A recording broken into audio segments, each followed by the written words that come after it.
Welcome to the show here, Masters. How you doing? Well, you glad to be here, man. That's quite I enjoyed that. Great biography. Well, Marshall, I've been hearing Planet X in the news lately here that NASA has confirmed Planet X, and also there's a second solar wind that has been detected. Yep. Now, I was wondering if you can go into a little bit of detail, about some of these latest Planet X developments. Well, there was a situation where the people who were monitoring the site that presents the magnetosphere of the planet and found for 2 hours that the magnetosphere had collapsed. And when they came out and talked about this, they said, well, it was a software glitch, and that's the reason why it failed. That was the official story. They said they would come out with more. Of course, they never do. Mm-hmm. There were sites that were saying, well, we're seeing other monitoring sites with other kinds of information that are showing a corroboration for a momentary collapse. There's a YouTuber by the name of Dutch Sense who caught the government in an absolute patent filthy lie. They were talking about a massive methane release off the West Coast, carbon and methane release, and they said, well, it was just a satellite error or a software glitch or something. And what happened was the very same kind of phenomena is being monitored by the Europeans. And what they showed, in fact, was what the NASA site had shown and what Dutch Sense had caught them just red-handed in lies and cover-up. All right, can you stop right there for 1 second and refresh our memory as to what exactly they found? Well, there was a massive release of methane, carbon, as I believe it was methane, off of the west coast of the United States. It was huge. And what do they attribute that to, do you feel? Well, there are a lot of people that feel that this is an ongoing problem, that right now, we have that natural gas field that went bonkers down in the Los Angeles area. Right. It's been releasing a lot of methane, but that this is part of a larger trend. Down in there, they just said it was an equipment failure. There's always equipment failures like it reminds me of that great scene from the movie Casablanca after Rick shoots the German Nazi colonel, and the French policeman says, round up all the usual suspects. The colonel is dead. Always takes me back to that and gives me a good chuckle, and it's always, the usual suspects. Right. But there are a lot of releases. Right now, one of the things that we're tracking, there's a tremendous amount of old carbon stored up in the earth, thousands of years old, tens of thousands of years old, up in Alberta, where that huge fire is not only just leveling an area the size of a small state, but we're having massive methane or carbon releases there. We're having in Russia large methane releases, so we not only we're dumping it up in the atmosphere on our own between, fossil fuels and cow farts. I'm not joking, cow farts really, that puts a lot of methane up there. And we're finding Mother Nature is jumping in, and so there's this whole process of carbon and methane releasing these greenhouse gases, and at the same time that the planet's ability, our biosphere's ability to manage this is being severely hurt. We have acidification of the oceans that is hitting the base of the food chain. The Amazon is being devastated so that they can ranch, do ranching for cattle and grow palm oil so that we can go get cheap burgers at McDonald's. So at one hand, we're really polluting, which is tipping off releases of greenhouse gases naturally, and then we're exacerbating the problem by the parts of the biosphere that could scrub this out are being severely damaged by natural man-made activities. But all of this is still the principal cause and this is what I call the inconvenient omission. Okay. And the inconvenient omission is that it's all still principally solar. And we came to that conclusion actually back in 1999. Really? But at that time we were still raving. Well, they're choking the planet and creating a desertification of planet Earth. I wouldn't call that all solar. I agree with you. And, interestingly enough, the Inuit who live up in the Arctic Circle have been telling us for a long time, many, many years, almost as many years as I can remember being in this, and I've been in it since 99, that the sun is not setting and rising in the same place, and the stars are not in the same place in the sky. They've actually had members of their tribe get lost because they can't navigate anymore and die. It's also causing a great deal of problem in terms of, the ice pack up there and their ability to hunt. So this has really impacted them, and they have been telling us for quite some time this is the case.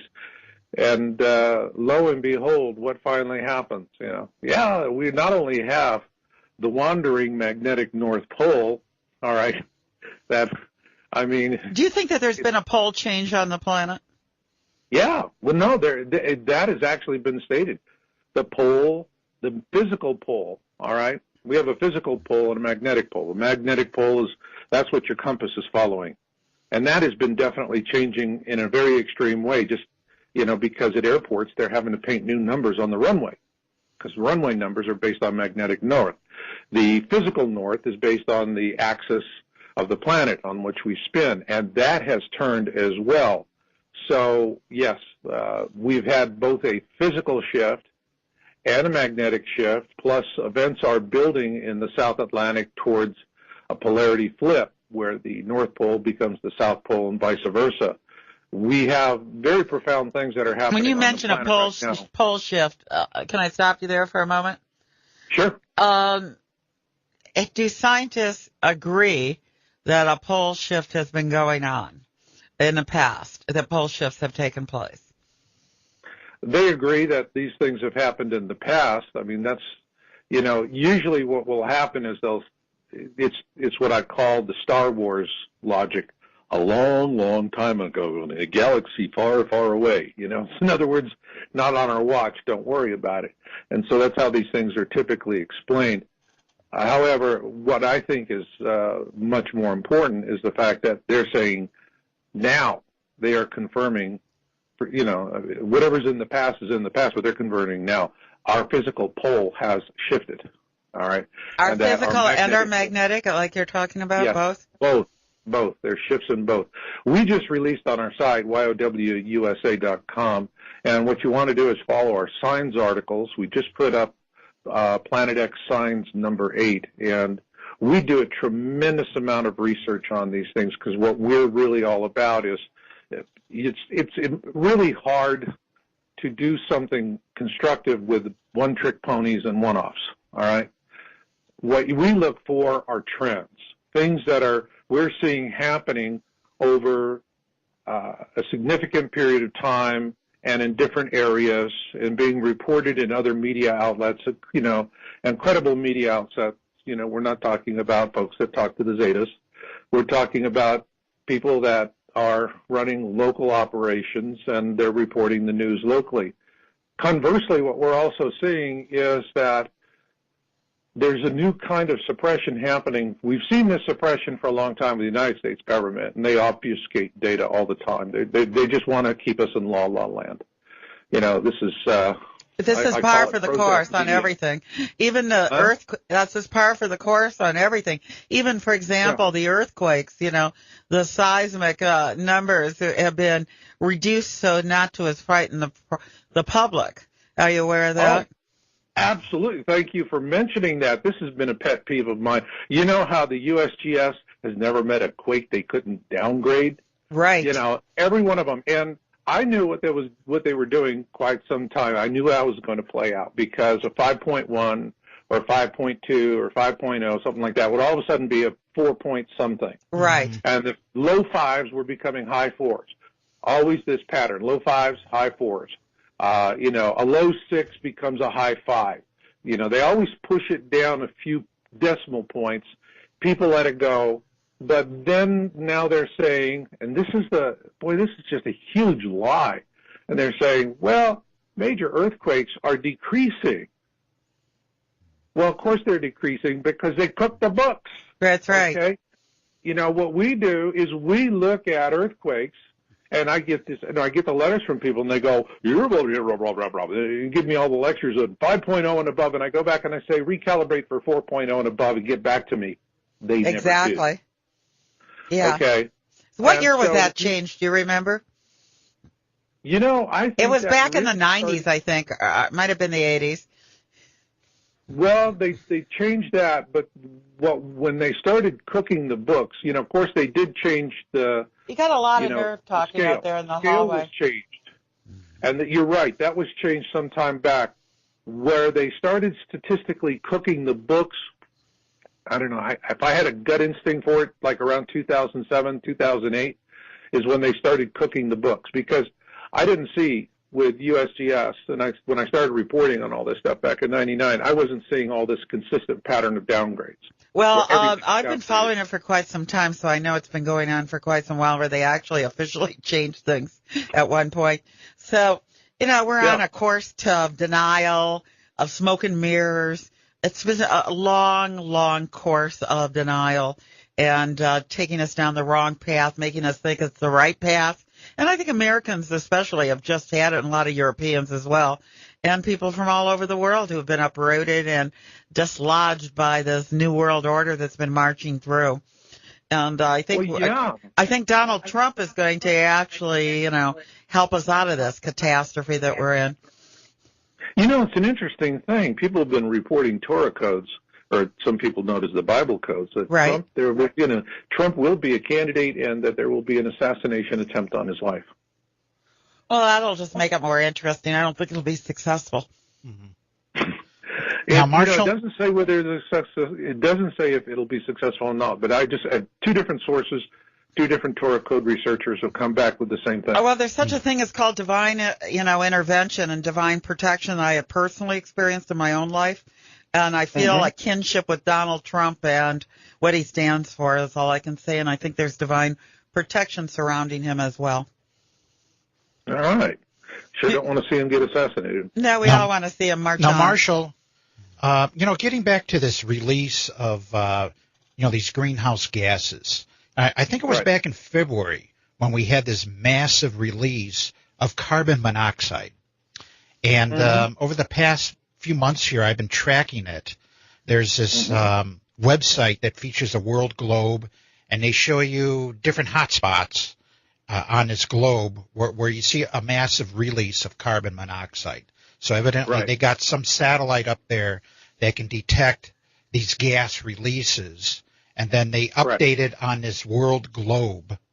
And it seems like the hotspots, one is the LA area, another one is around Tulsa, Oklahoma, that area, and another hot spot is on the East Coast near New York. And then around the world here, a hot spot, another one is right around Beijing, it seems like, Beijing, China. And, where we're seeing this massive release of carbon monoxide. Right. Which could definitely indicate that there's plate movement at going on. Well, that actually is what is of keen interest right now, is that particularly with regard to the East Coast, and that they're saying, and this is just part of the natural process, all right, where you have chunks of the plates that are going down into the magma. But the question is has that natural process changed? And of course they have the assurances this is a long, prodigious process, and but we're not seeing these long, this natural variability argument. It's not working anymore. We know the magnetosphere is diminishing, and interestingly enough, where it is most heavily impacted is over South America. Yeah. And they have a tremendous amount of earthquakes going on in a lot of the Pacific Islands and down in Australia. They do. And, what really upsets me is what we started seeing is that news sources we've been going to get information have become part of the cover-up. A good example is one that's called the Natural Resources Defense Council, NRDC. And they had a page that was about minimizing the harm and risks of nuclear energy for years. I know I've used it for years. I've referred a lot of people to it over the years because they had a map that was updated on a continuing basis. They showed all of the nuclear reactors in the United States, their names, at whether they were, operating hotter than what they were originally designed for, what their prevailing winds were, what the danger zones were. Now, the key word is were and was, because now, obviously, it's gone. It's gone, and what they did was, you can see that NRDC, they drank the Kool-Aid, somebody got to them, and they have completely abandoned their mission of integrity. They put up this, come give us money page, and they replaced real information with come give us money and a very nice picture of a nuclear plant. They're right next door to the Cure for Cancer page. Yeah, yeah, and so we're seeing this, but what's interesting is we're starting to see mainstream media in countries outside of the U.S. are starting to become part of this general trend. What we're also finding, because we do, when we do our Signs Update article, we rely a lot on archival data from reliable sites to go and look at previous patterns so we can see if something new is happening. And what we're finding is archive data is starting to disappear everywhere. Yes. And the purpose of I've noticed that on the internet too. A rapid they're just wiping out the internet as fast as they can. Yes, it's they are sponging it clean, and so that people who are now coming into awareness. I mean, look, folks like you and me. All right, it's not going to. We've been on the planet a while, but these newcomers, the 20-year-olds, the 30-year-olds, they're searching for the truth. And if it's nowhere to be found, what do you do then? That's right, and it's the old, well, if you can't find it, it's not happening logic, and that's what they're throwing at them. So just go back to the mall and go shopping. Right. And this is insidious. This is just pure evil. What it is it's the elimination of the printed word, and so then you can just wipe clean the internet of anything you don't want anybody to know about. It's like living in the dark ages, really. That is the dark ages, and the reason why they're doing it, all right, now I'm talking as a Planet X researcher, is the reason why they're doing this is it's really, really simple. If you want to know, when we talk about the elites, who controls the world, just all you got to do is go look at the printing presses, and then which bankers own the printing presses that print the money, and then find out who they take their orders from. There's the people who run the world. Forget elected politicians. And what they're really setting up is what I call a die-in-place strategy. Now, the vast majority of humankind lives along a coastline. And if those people say, maybe we need to relocate to a different place, more of them will survive. And that's not what the elites want. The elites want, when we have the Planet X flyby, we will have a full pole shift. There's going to be a terrible tribulation, and they want the maximum amount of death possible, because they don't see us as human beings. They see us like mullet, all right? Matter of fact, they call us useless eaters, and they live off of us. And so, go to look at the Georgia Guidestones. You can find it on Wikipedia. It's a 10 Commandments for the 21st century. So who do you think put those Georgia Guidestones up? A lot of people think it was, what's his name from Fox, because he's in there in Atlanta. Well, I mean CNN. The CNN. Who was it? What's his name? Fonda's ex-husband. Jane Fonda's ex-husband. Ted Turner. Ted Turner, isn't he with Fox? No. CNN. CNN. Okay, you can see how much I'm into the mainstream news, because I find it so incredibly repetitive and ridiculous sometimes. Yeah, no, I mean, when I used to go to Atlanta for working up story packages. I'd pass through, you're going through the halls, and I remember marshallmasters.com, and that's with 2 L's. All right, there you have it. And, of course, all of this is archived. If you're coming in late to the show, make sure you go to our archives. And that phone number is a link to all that you've heard today as well. So, Dr. Houdini, we're ready to take this in the direction of sustainability right now. Is that a good direction for you to go? But can I make an observation first? Sure. When you were talking about Ted Turner and the Georgia Guidestones, which says keep the population under 500 million, doesn't say how we get there. Right. But interestingly enough, that the Georgia Guidestones went up in March of 1980, and it was a few months later that CNN went live. There you go. And, that's an interesting coincidence. So, a lot of people there locally feel like Ted Turner was the one. It would, it was definitely whoever did it would be engaged with a secret society, because that the Georgia Guidestones has very precise celestial alignments, and that is a hallmark of secret societies. The next show we do together, I'd like to get into the Georgia Guidestones in detail with you. For our listening audience, that would be really a great show to archive. Yeah, it would. Yeah, so let's do that next time. All right, so we are letting our listeners audience know that this is this is our last show on KFNX for the season. We're moving to Blog Talk Radio until the fall. So when we come back into season here, probably November 1st. So those of you who are used to hearing us on KFNX, 1100 a.m., we loved being here, and we'll be back again in the fall. So you can find us in the interim on vortexnetworknews.com. So we have archived shows there. So, Marshall, we're at the point here where now people are opening up to the truth. So once they know that we're as vulnerable as we are right now with our grid system and everything, let's talk about some sustainability. Dr. Houdini has some questions for you.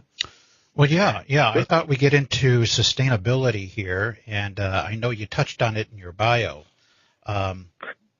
What can you tell us about, surviving these catastrophes? That actually is where my interest is right now, is survival. And if you know bad news is coming, why keep running around like Chicken Little? Start doing something about it. And, next week, May 22nd in Dublin, California, we're doing a seminar. And this will be if you're looking at the Planet X Survival West Coast Exodus Relocation Seminar. And actually it's going to be filmed by a national network. Now, where is this again? This will be in Dublin, California. That's the Bay Area. That's the east side of the Bay Area. And it'll be Sunday, May 22nd from 2 to 5 p.m. And we have free tickets available for those who need special help. And the focus of this right now is on working with folks who do not have the money for billets, beams, and bunkers. Now, for over the years, I've worked with a lot of people who are wealthy, and they've got their luxury condominiums underground, trust me. And you go ask them about it, they're going to deny everything, which is, if you're an intelligent prepper, that's what you do. Our point is, how do we help the people who are in awareness, who are seeing what's coming, and to have a sense of hope that they can survive? And so what I've developed is what I call survival networking. It has nothing to do with MLM or any of that. All right, survival networking. Now, Marshall, you say who see what's coming like it's a fact. Are you saying that it is a written in stone fact that there is going to be a huge disruption in our society? That's our point of view, yes. And that's what I say in my book, Being in It for the Species. And the things that I talked about for years that would happen are happening now. We have things going on around the globe that are very disturbing things. And, and things that people just kind of blow off and don't understand the significance. Like, for example, a beluga whale. All right, these are the ones that got the unicorn look on them with the horn. Shows up on a beach, washes up dead on a beach in Belgium. What is an animal that always lives up in the Arctic Circle doing in Belgium? How come we have white owls, all right, that are Arctic Circle, and they're being found down in southern latitudes in England, all right. Could it be because the physical shift of the planet is actually going that way? Mm-hmm. And the numerous things, we are looking at what's not being reported, but people can't find it. We have to go to local sources to do this for our Science article. But from our viewpoint, what we've published, what we've said is that the tribulation is already in its initial stages. We are seeing moderate to light catastrophic events happening with an immense frequency. We've got approximately 40 volcanoes erupting simultaneously right now, and there's two huge differences here. When I first started doing this in '99, there would be about 25 volcanic eruptions a year, and that was scattered throughout the year. That wasn't all at one time. We're talking now anywhere from about 38 to 40 on any one given day, and what's really bothersome is that you have this new pattern where volcanoes are erupting several times. You know, sometimes, like one recently was, I think it was Popocatépetl, 10 times in just a matter of a couple of hours. All right? What about Yellowstone that they always talk about? Old Yellow. I've been following Yellowstone for years, and I think that, to be blunt, and there are other researchers that agree with my assessment, they've come to it on their own, is that what's really happening is Yellowstone is being used as a distraction right now. During its last major eruption, it blew its cap. So when it blows the next time, and it will during the pole shift, it's not going to be this catastrophic nuclear winter scenario. You're going to have eruptions more on par with like a Mount St. Helens and walking lava flows that you would see in Hawaii. The supervolcano that is scary is Long Valley. And you guys in Phoenix, you're going to get buried under the ash of this monster. Now, all you got to do to find it is just draw a line due north of Los Angeles, another one due east from San Francisco, short of the border with Nevada. You're going to find Long Valley. This supervolcano has a single chamber. It is not redistributing magma like Yellowstone is. Yellowstone is spreading it out. This one is not spreading it out. It's blowing up like a balloon. It's got a huge limestone cap. And when that thing goes, you guys sitting there. Well, actually, I would just want to say something here. Where is this volcano? I'll explain to you here in a second. It's a triangulate LA and San Francisco over by the Nevada border.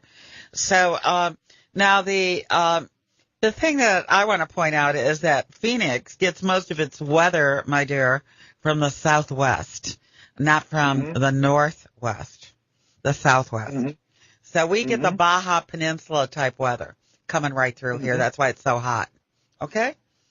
Well, I grew up in Phoenix. Well, okay. So, it hasn't changed, I understand where the weather comes from. Right. But, when it goes, you're still going to have this ashfall from Long Valley is going to spread out as far as West Texas. Now Marshall? Right. Yeah, if I can step in here. Several years ago, I became friends with a psychic. And the psychic wrote me a letter. This was back in the late 1980s. She wrote this letter in 88, and it was given to me back in 1993.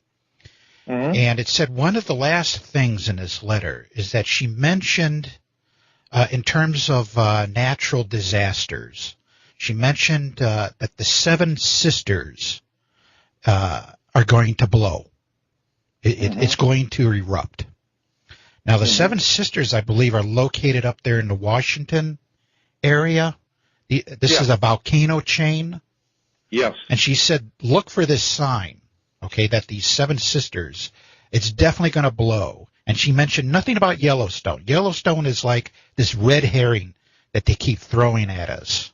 But it's not Yellowstone. It's the Seven Sisters on the northwest coast. That's right. And Cascadia. Yes. Cascadia is the largest tsunami generator on the globe. When that thing goes, it's going to be absolutely horrendous. Yes. Right now, I just finished, and so you have the San Andrea, and this thing, according to the LA Times, is locked and loaded to move, I think, something like 26 feet. And I can tell you that I recently spoke with an architectural engineer who has an office there in Los Angeles. He's got a cash cow business. He's just inundated with projects because what's not been reported is Los Angeles County has advised commercial building owners that if they don't get up to code, they go to prison. Hard time. Okay? They are really sweating it down there. So the liability is over the top. Huh? The liability is over the top. Yes. Yes. I mean, things are really starting to build up and to get serious. They're waiting for some major event. You know, San Andreas goes. Then you're looking at the whole West Coast is going to unzip. And so with Yellowstone, all right, yes, I mean, I agree with you guys. It's a red herring. There are other things that are absolutely much worse to be worried about. I sure wouldn't want to be on the New Madrid, okay? That thing is going to go. The San Andreas and the New Madrid, they're going to go, and when those guys all right, go, now tell people who do not know where the New Madrid is, you know, because Americans haven't had a very good education. Well, the New Madrid is in the center of the country, essentially, and if you're along the Mississippi, and I guess basically it's a good way to just think of the New Madrid is along the Mississippi area, but it's over there in the, if you're looking up from Louisiana, you look at different maps that people have produced, and Louisiana is part of a major bay area. Okay, it's gone. If you're in St. Louis, wow. I mean, St. Louis is a nightmare when that goes off because they really don't have, they've got all these unreinforced masonry brick buildings. And they're really like floating in a riverbed almost. Yeah, yeah. So if you're in the New Madrid area, flooding. Flooding, I mean, golly gee. You don't want to be there. Well, there's 15 nuclear reactors there, too. And they're all dated, and they want to build a bunch more. Yeah, they've really sentenced us between nuclear and fracking. They've sentenced us to die. That's what they want. This is planetary. This is how to end it for 85% of us, like they want to do. Oh, it's more than that. It's complete destruction. Well, they'll be down in Paraguay, over at the Bushes Resort. Yeah, you go out and find where the elites are parking their tuchus, and they don't eat GMO, and they sure don't live near where there's fracking or nuclear. Right. And because they understand how they've set us up. You know, the thing about Fukushima that was the big lie was they said the plant blew because it lost power. No, that was a huge lie. It lost all 4 of its water pumps. If you can't pump water, you can't keep things cool. And that was not the only plant affected. 4 plants lost water. 4 of the Fukushima plants lost water pumps, which are all at sea level. 1 other plant lost 3 of its 4. If it had lost the 4th, we'd have had a 2-for-1 sale on Fukushima. All right. I think that's already happened. I think it's in the bargain basement now. I think it's 90% off. I think, the corium are in the ground. That's it. It's China syndrome on 3 reactors. I had a friend here who was living here in Phoenix who was involved in the UFO movement, who was there at Fukushima when it happened. And this guy, he'd sit next to me. He was glowing green. I said, don't sit next to me anymore. Well, he passed away last year. He passed away, yeah. He died from the radiation poisoning. Uh-huh. Oh, yeah, yeah. And, it's going to be worse. That plant had GE Mark I reactors, which were inherently defective in the design, that when they discovered that they were supposed to contain things they can't contain, the lids blow off on them, which is we actually saw on, I think it was number 3 at Fukushima. The lid blew up, looked like a champagne cork coming straight up. And the Nuclear Regulatory Agency did this nonsense retrofit to strengthen the lid, the containment lid. Well, it was nonsense. It was like a cosmetic fix. I mean, what they needed to do was to take and deactivate these reactors because they won't contain. Exactly. We're dealing with a tragedy about to happen, If the writing's on the wall that if we don't make some major changes very soon, we'll all be sitting here, with residue that'll be cleanup like nobody could ever deal with, really. Just a horrible mess. Yeah. I'm of the saying, I probably want to be the first one out of here rather than the last one because, I feel this way. If the world's going to fall apart, they can just come to the mall and find me, right? You're just going to. Yeah, I'll just wait until they run out of goodies at Macy's and then I'm out of here. Max the card and die happy. Well, I feel this way. It's like if I have to kill somebody for a soybean or something, I just don't think I'll be bothered. Well, a lot of folks feel that way. My thing is there's actually, that's the dark cloud that we all see coming and been talking about. Well, now you say we all see coming. Just speak for yourself, please. Oh, okay. A lot of us are in complete denial, like me. We're not going to. Okay. The last thing we want to do. I mean. Seriously speaking, is overdo it on paranoia, but the Mormons have it down, I think, right, don't you? Well, they're balanced on things like they say, okay, you store up food, you store up necessities, you store up these things for a little community of people, and then if anything happens that you need them, you've got them, and if you don't need them, great, they're there for people who are poor and need them at the time, and that's what they've been doing for many decades. Yeah, and, it's nothing new for the country. We come from pioneering stock, and it used to be that way. Right. I remember relatives back east in the summertime, they'd have gardens, and then they would can everything. Absolutely. You go down to the basement, and the walls were lined with Kerr's canning jars. And I got news for you. What they canned was a lot better than you'd buy in the store. Incredible stuff. Incredible stuff, and nobody does it anymore. But, what I see is an opportunity here where humanity we are a slave species. We're sure treated like slaves. And during this time, the last flyby of the Planet X system, because when you calibrate for lunar years, not Gregorian years, so it's 3,600 lunar years. And when you do that, it times up perfectly with the plagues of Exodus, which was a global event. And think back to that. What happened? Moses had the ability to, as they say, in chaos is opportunity. Well, he exploited that. He knew Egypt would be weakened, and he was able to use that chaos to extract the Jewish people out of bondage and get them out of there, which is celebrated every year at Passover. Well, during this next flyby of the Planet X system, we have enough population on the globe, enough survivors, so to speak, we get up into a whole new game. How about instead of freeing a people, we free a species? All right, Marshall, we're going to have to end on that positive note because we are going to be freeing up the planet. I feel very strongly that we're going into the Renaissance age here on planet Earth, and it's going to be a whole revival of that which is very important to all of us for survival.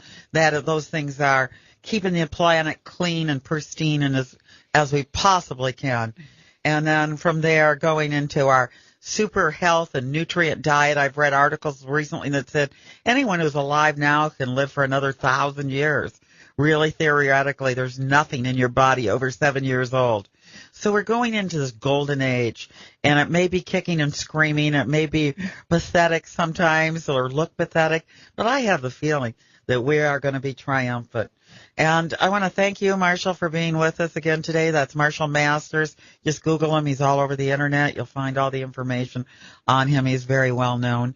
And we are VortexNetworkNews.com.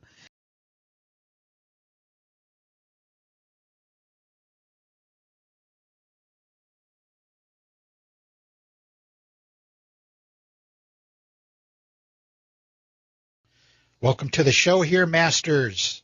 How you doing? Well, you glad to be here, man. That was I enjoyed that. Great biography. Well, Marshall, I've been hearing Planet X in the news lately here that NASA has confirmed Planet X, and also there's a second solar wind that has been detected. Yep. Now, I was wondering if you can go into a little bit of detail, about some of these latest Planet X developments. Well, there was a situation where the people were monitoring this site that presents the magnetosphere of the planet, and found for 2 hours that the magnetosphere had collapsed. And when they came out and talked about this, they said, well, it was a software glitch, and that's the reason why it failed. That was the official story. They said they would come out with more. Of course, they never do. Mm-hmm. There were sites that were saying, well, we're seeing other monitoring sites with other kinds of information that are showing a corroboration for a momentary collapse.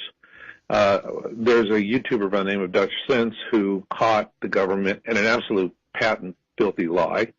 They were talking about a massive methane release off the West Coast, carbon and methane release, and they said, well, it was just a satellite error or a software glitch or something. And what happened was the very same kind of phenomena is being monitored by the Europeans. And what they showed, in fact, was what the NASA site had shown and what Dutch Sense had caught them just red-handed in lies and cover-up. All right, and can you stop right there for 1 second and refresh our memory as to what exactly they found? Well, there was a massive release of methane, carbon, as I believe it was methane, off of the west coast of the United States. It was huge. And what did they attribute that to, do you feel?